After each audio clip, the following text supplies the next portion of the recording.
from the heart of the Blue Ridge, Roanoke, Virginia. It's the Just Bernard Show with host Bernard Alvarez. Join Bernard as he shares topics that reveal the real matrix and empower your human experience, including world liberty, the esoteric, suppressed technologies, spiritual ascension, and human consciousness.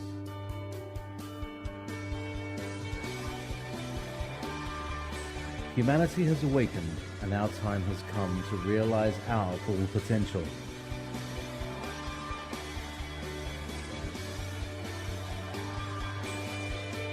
And now, live from the Star City, your host, Bernard Alvarez.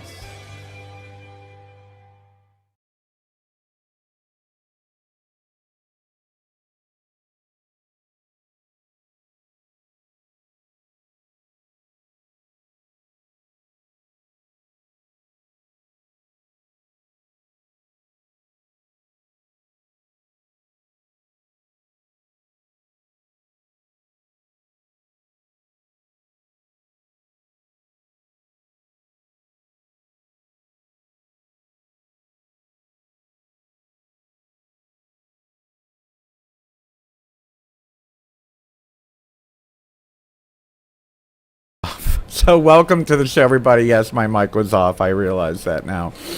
I always forget to do that. I wish there was a way to automatically for it to kick in when I click the camera setting over. Anyway, welcome to today's show. It's been about a couple of weeks since we've been able to hang out together. And today I was inspired by something I had seen on a program, one of those metaphysical, mystical type programs. There's so many of them now. And it had to do with magical beings. I don't want to give them a plug or anything. They're not paying me for one. But it had to do with mystical beings and magic and sorcery and all that kind of stuff. And they were talking about, why do we do spells? Or what good is a spell if all life is an illusion? And I was like, whoa. That's really heavy. And how did that make me feel? And how does this all kind of come together? And I went into this long contemplative session, working with my guides and trying to understand how it all fits together. And by no means does this short half-hour discussion and chat going to answer all of those questions, but I hope that today, talking about magic, frequency, perception, and illusion, will kind of give us another piece of the puzzle of what it all means, how it all works. And my intention is to give all of you at least another tool, perhaps, or another perspective or perception of how things may be going. But let me see if there's anybody on the chat yet. I'd like to say hello to a few of you. Wow, okay. Quite a few of you. Hello, True Love, Nico Peters, Fatboy Sim, all on YouTube. Good to see you all. Thank you. Hello, Marion Flowering Sun on Facebook and Joanne West Lewis on Facebook. Good to see you all. Thank you for joining us today. So, as we begin to delve into this stuff, please, by all means, I am welcoming your questions. This is live. Well, if you're watching the live, it's live. If you're watching the archive, you are welcome to put questions in the comments section. But while we are streaming live today, you are welcome to put in some questions during today's talk, and I will be happy to try to answer them for you.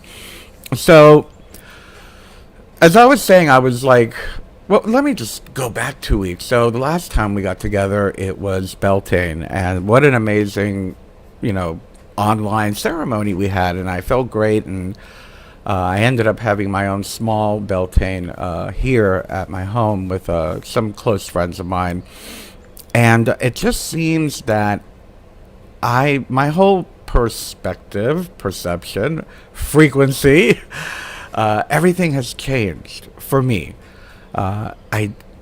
There was kind of like for me, it's the feeling of, well, I got a message. And the message was that everything I thought everything I thought is going to change, or everything I thought is real is going to change, or how I saw myself, how I saw the world around me is going to change.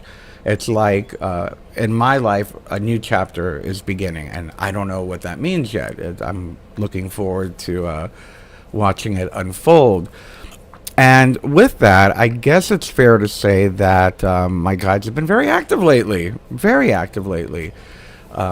They seem to get dormant for sometimes for months at a time, and they've been coming to me a lot more in my dreams. I'm going back into what I would call the astral lessons, where I'm kind of like given puzzles or tests or things like that in my dream state, and a lesson is learned or a message is given. So, and I really love when that happens. It really makes me feel like I'm on the right track. So anyway, that's why I came up with today's talk. Actually, they gave me 2 titles I'm supposed to be working on. So today is the first one. We'll see next week if we can get into it. I'll talk more about that later on. But anyway, so... Oh, hi, Shelly. Good to see you. Hi, Amy Elizabeth on Facebook. Good to see you. Thanks for joining us today. Okay, so magic, frequency, perception, and illusion. So the words...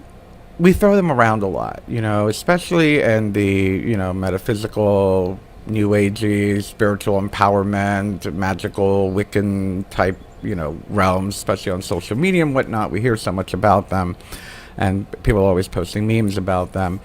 But for me, they really do mean, they're almost like for me, it's kind of like a template of reality. And that's what I'm going to share with you today. So hopefully the way the information came through me will be able to help a few of you. So let's start with frequency. So we hear a lot about frequency, and when I'm talking about frequency, I'm talking about what people call vibration. Raise your vibration, raise your frequency, But I think what I feel, I don't like using the word think, I feel that when we see a lot of these memes posts, documentaries, spiritual documentaries and programs and whatnot, we get confused on a couple things when it comes to frequency. So let's start with what we think frequency is, And again, I talked about how, oh, well, your frequency is what you're drawing into your life. The law of attraction is a great example of that. That's frequency. That show, The Bleep, What the Bleep, that movie, which is fantastic, by the way, talks a little bit about, how everything is frequency, everything has a certain vibration, and, depending on how it's vibrating, it's kind of like the quantum aspect of looking at our lives and how we vibrate. But I digress on that particular one. I don't want to go into that too deeply, but we have this idea that, our frequency is, okay, well, I'm thinking negative stuff all the time, so I'm bringing negativity to me. And while some of that might be true, it's not the whole of what the idea of frequency is. For me, there is the idea of frequency, which is what we see on social media and what we see in all these films and whatnot. But then there's also spiritual frequency. Or vibrational frequency, spiritual vibrational frequency. So instead of seeing that, what's happening around me is what I'm attracting into my life, or I'm creating the reality around me by the frequency that I'm vibrating, spiritual frequency gives us the opportunity to say, okay, what's happening around me is perfect. No matter how uncomfortable it is for me, I am in perfect alignment with everything that's around me. I'm in perfect energetic frequency alignment with everything. It is up to me to understand it. What am I I have to go inward to understand what's happening around me. So Frequency has a way of teaching us life lessons, but just because we are having an uncomfortable experience doesn't mean that it's bad or it's negative. I always like to say to my clients, my friends, and to myself, oh, I'm going through this really bad breakup, or I just lost this really good job, or I'm going through this illness, or whatever it is. And yes, there are things out of the realm of conscious control or magical control or mystical, metaphysical control, that things just happen. But when we're going through these things, I find that my first instinct, of course, is to react. We all do. We're always reacting to what's going on around us. But we need to ask ourselves, what is this teaching me? What am I... Not why did it happen, because the why doesn't matter. It is happening. Whether you created it, or, I don't know, a president or a dictator or a corporation created it. It's why, not why or who or what. What am I going to learn from this? What am I taking from this? What is the lesson to be learned? Frequency is not a bad thing. Now, frequency, vibration, is a part of who we are, and it's a part of the metaphysical makeup of our universe, especially as spiritual beings having a human experience. So, yes, for me, it is an integral part of all of this and all the stuff that we talk about and I talk about and I teach and whatnot. Now, with that being said, we were just saying how the world around us we are in perfect alignment with the world around us. And I also mentioned how initially we will always react. Now that leads to the next part, which is our perception. What is perception? Again, there are two ways of looking at what perception is. Or we could say there's the obvious and then there's the higher. Perception is what we think we see, and that's the key right there. The key is what we think we see. I think I saw my partner cheating on me. I think I saw that neighbor talking about me. I think I saw the president say something. I think. And you'll notice earlier I said I don't like to say the word think, I like to say the word feel. Think immediately means unsure. Immediate means from my perception only.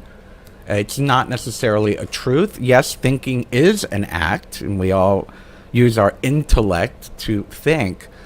But when we're talking about spiritual matters, that gets in the way. Intellect has no place in spiritual matters. Some people may disagree with me. I can hear it now. However, when we are looking at things and the dynamic of how the universe, the game of the universe, the game of our lives, and let's call it's a game. It's a game. I do this, I do that, they do this, they do that. I live like this, they live like that, and it's just this interaction of energies and constructs and different perspectives and perceptions mingling with different frequencies. It's a wonderful game. Being human is a great thing. Yeah, some of it kind of stinks, but it's all a fun game, all in all. But when we are looking at the world, when we are using our spiritual perception, we're not necessarily thinking. A good example of spiritual perception is the Tao Te Ching. The Tao that can be named is not the internal Tao. Within my book, the Book of One, I speak of it constantly, how the moment we try to turn it into an intellectual construct, the experience is lost. What we're perceiving begins to get mixed up with all of our past experiences, and we try to put it into a box where it fits into the story of how we understand our life, and call it ego, call it experience, call it intellectual distractions, whatever it is. But that's not spiritual perception. Spiritual perception, I grabbed this off the internet. I forgot where I saw it, but I had to save this on my notes. Spiritual perception understands that hardly anything in this world is absolute except the one. The only constant is change. Thank you. I'm reading some of your things. Oh, hi, Susie. I miss you too. Hi, Yvette on Facebook. Hi, Susie on Facebook. And Buzzchino, that's what I'm thinking. I like what you're showing there, what you're commenting there. I agree. Spiritual perception understands that we cannot use our mere tool of a brain to perceive things with the greatest and fullest understanding. We understand that we are within a body. We understand that we have this organ that's a brain, and the brain has specific functions, and some of it works good. Sometimes it doesn't work so good. Sometimes our state of consciousness is altered, either intentionally or not intentionally. Sometimes we're too young to understand. Sometimes we're too old to understand. So perception, it cannot be considered truth. And that is what spiritual perception clarifies. There is only one truth. And that truth is not found within the mundane chatter of the mind. It is not found in the mundane experiences that we have. And trying to put it into a box just doesn't work. And yes, I'm going to share this anecdote that I've shared 1,000 times before because it goes well with this. The story of God and Satan walking down the street, and they're going down a dark alley, and at the end of the alley, there's this bright, bright light. And God nudges Satan on the shoulder, or, jabs him with his elbow and says, "Hey, Satan, look, it's truth." And Satan goes, "Here, give it to me, I'll organize it." Perfect anecdote. Another example of this point that I'm trying to get across is, have you ever, well, a simple version, I should say. I was going to get really abstract, but let's make it simple. You get a new CD. I don't even know if people buy CDs anymore. You hear a new song. You get a new download. You get this new song, and you really love the song, and it moves you, and you feel it, and it makes you so happy. And all of a sudden, you want to share it with everybody. You're sticking that earbud in your friend's ear and going, "Oh man, check this out! Isn't it the best? Oh my God, I love the way it makes me feel." But they don't have the same experience. Another example is religion, spirituality, recovery, anything that moves you had the good experience, and then feeling that need to force that experience on other people, evangelize that experience on other people, they're not going to have the same experience. So spiritual perception gives us the clarity to understand that when we are not, I don't want to say observing, when we are not sitting in that place of intuition, we're going to go a lot more into intuition in just a minute. When we're not sitting in that place of conscious intuition, oneness, quiet, where there is no story, we are not in spiritual perception. And then suddenly, the reactions start to happen. And suddenly the stories begin to take over. So there's something to be said for that. I just want to read this quote from the Buddha. "For hatred does not cease by hatred at any time. Hatred ceases by love. This is an unalterable law." And for me, love is the one. It's the, one love, the everything. So let me look at some of your comments, because I'm yapping away and I'm seeing all these comments pop up. Let me see what's going on.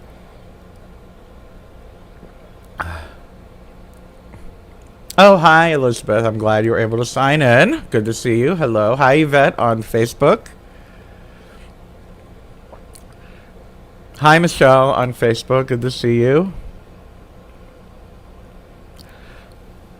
So let's move into the idea of illusion. Now, if you were watching from somewhat the beginning of today's talk, I was talking about how I was watching this program and some magical creature asked another magical creature, both dealing, I think one was a witch and one was like a werewolf or something. I don't know what it was. And she said, well, why do we do magic if everything is an illusion? And that's always been a conundrum for me in the work that I do. Since I've had my shamanic vision quest back in the 90s, since I had that experience, I was like, well, what's the meaning of magic? Why should I do this? Anyway, I'll get to that in a minute. But the word illusion, so you can look at the Webster's Dictionary definition of what an illusion is, or, a mirage, same thing, a distortion of seeing something that isn't there or whatnot.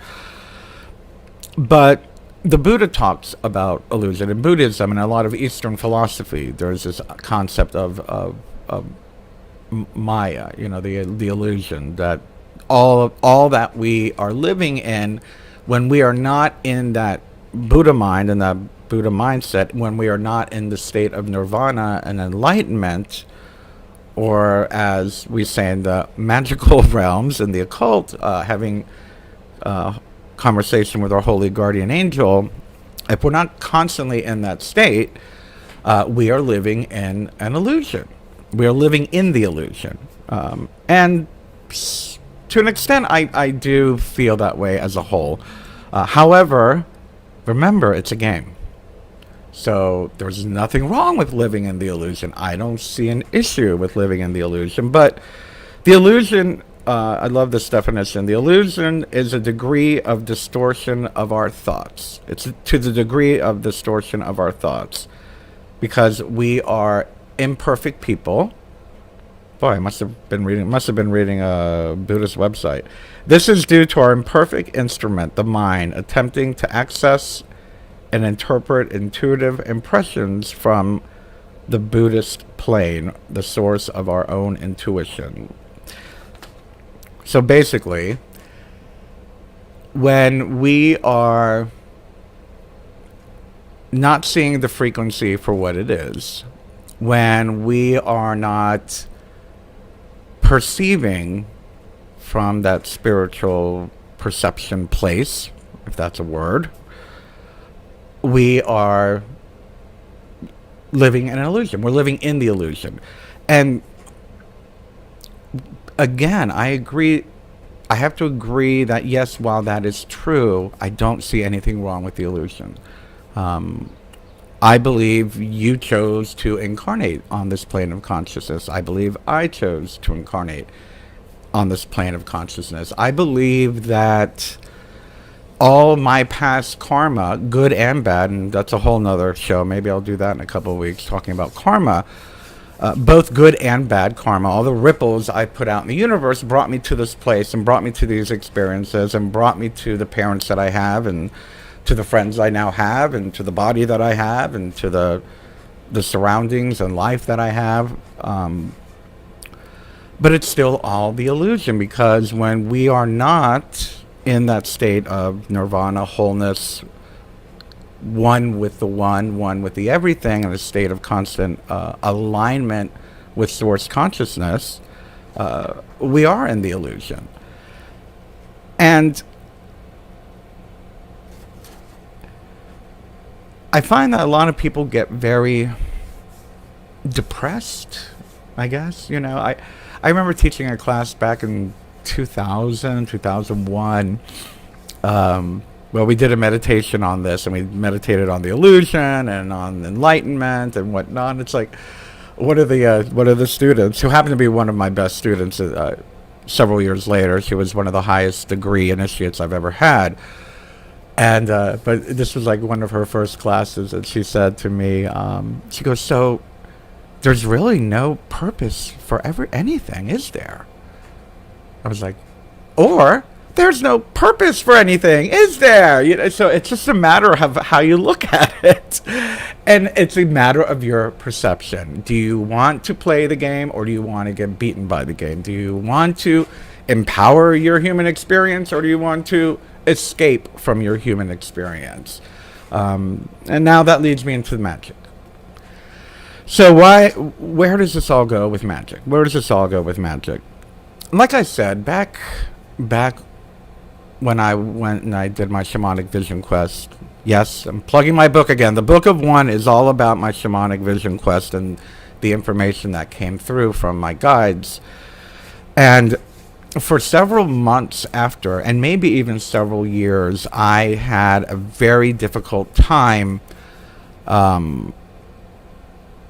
bringing back into balance what I had learned. Basically, I had learned how, there's no reason for anything. There's no reason for anything. And that, here I was going through these formal teachings and shamanism and magic and Wicca and blah, blah, blah, and all that stuff, and going through the initiations and la-da-da, and I'm like, well, why am I doing this if in the end it's just an illusion? And it took me a while to realize, and I will say it was my guides who helped me through this. It was not a human teacher.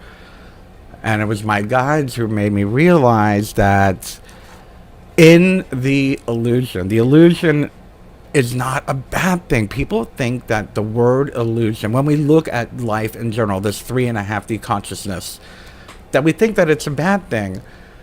And the first thing that I was taught by my human teacher was the shaman has and keeps 1 foot on every plane of consciousness. I see 5, some people see 7, but the physical, the emotional, the mental, the energetic, the astral and spiritual, etc., etc., etc. But the shaman keeps 1 foot on each plane of consciousness, but has the proficiency to alter their state of consciousness between all these planes of consciousness, altering that consciousness at will. And then that's what kind of brought me back in. Then my guide said to me, well, since you already know that everything you've learned in magic, everything you've learned in Wicca, shamanism, the occult, all of these things are tools to help you create the playground. But you have to ask yourself, are you, now that you're going to be in the illusion and you're going to play in the playground, are you going to use these tools? I wrote it down because I don't want to paraphrase wrong. Now that you know there are 2 illusions, are you going to endeavor to enhance your power over the illusion or enhance your power over others? And to me, that is wherein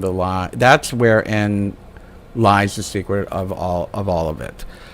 In magic, in the occult and whatnot, we strive to align ourselves with, most of the time, we strive to align ourselves with nature, the elements, the deities that represent natural forces, love, anger, thunder, whatever it might be, rain, prosperity, all of these things. And we don't become masters over them.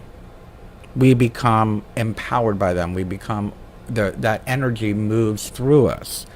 And magic and all of these wands and crystals and rituals and chants and all of these things are merely to help us alter our state of consciousness so that we can better align ourselves and our consciousness with these natural forces. So, for example, everyone's got money issues. So we want to align ourselves with prosperity. But what is prosperity? Prosperity is a force of nature. It's abundance. It's a good harvest. It's an abundance of friends, an abundance of support. It's an abundance of nice roof over your head, food in your belly. That is prosperity. Prosperity is not dollar bills or numbers in your bank account. That's the illusion. because that begins to give us power over. We must remember everything is a natural energy. Magic, it can be broken up. Many times it is broken up into three realms. We call it black magic, gray magic, white magic. However, in the illusion, when you elevate yourself into that wholeness and oneness, you'll realize that there is no white, gray, or black. There is only integrity. And integrity of when you pick up that tool, when you do that spell, do that ritual, what is the integrity and the intention behind it all? And are you a person of integrity? Do you want to send out icky ripples into that illusion so those icky ripples come back to you? Quite honestly, for me, I use magic to align myself with that higher consciousness. I use magic to align myself with the cycles of the earth, the cycle of the seasons, the cycles of the universe, the energies of the different planets, the energies of the different planes, and to hopefully be able to remember that when life happens, I have that ability. One of my morning meditations is you are a grand magus. You see it, you say it, you see it, you create it. And it's just that morning reminder. I say it, I see it, I create it. Or I say it, I see it, I create it. One of the mantras that I use in the morning, and we all do. It's not just me. It's all of us. We all have the potential to allow this illusion to be the playground, but it is in understanding our frequency. It is in understanding our perception, and it is understanding there is an illusion of what's our relationship with it going to be, and we're going to be just fine. So I'm going to take I'm going to take any questions. If you guys have any, let me know. True Love on YouTube. Thank you for saying that. There's objective truth and there's subjective truth. That's perfect. Thank you. Hi, Anna Maria on YouTube. Hi, Oscar Alvarado on Facebook. Yes, it has been a while. Catherine Mary on Facebook and James Rockefeller on Facebook. Good to see you. Wonderful. So I hope that some of this helps. Now, next week, I'm being told, very interestingly enough, back to the beginning. It's kind of weird, like how things cycle. My spirit teacher, one of my first teachers, when I first had a physical teacher, they were like, you need to write an essay. I was studying shamanism at the time. They're like, your first essay is to write an essay on the difference between schizophrenia and shamanic emergence. I was like, what? They're two totally different things. No, they're not. And I had a discussion about mental health and whatnot with a couple of my friends. And, I've got to say, it amazes me how 99% of the people I know and have known have mental health issues, either in the past or presently or whatnot, or believe they have mental health issues. Everyone has mental health issues. Why are we calling them mental health issues? So I want to talk about, I want to go back to that initial essay I had to write. I don't know where it is. I lost it. God, that was 30 years ago, 92. Yeah. But there are some great essays out on the web that I've been reading up on. So I would like to, we're going to talk about that next week. We're going to talk about spirituality versus schizophrenia and mental health. We got to get rid of that taboo, the idea that mental health is taboo. We all have issues. I've had issues. I still have issues. I'm sure you have issues. It's all good. Anyway, please remember, if you have not subscribed, please subscribe. Wherever you are watching, whatever platform, please become a supporter, patron, follower, whatever it is that we have. You help me keep this show going, and I really appreciate it. And of course, if you would ever like to have a session with me, please head over to my website, bernardalvarez.com.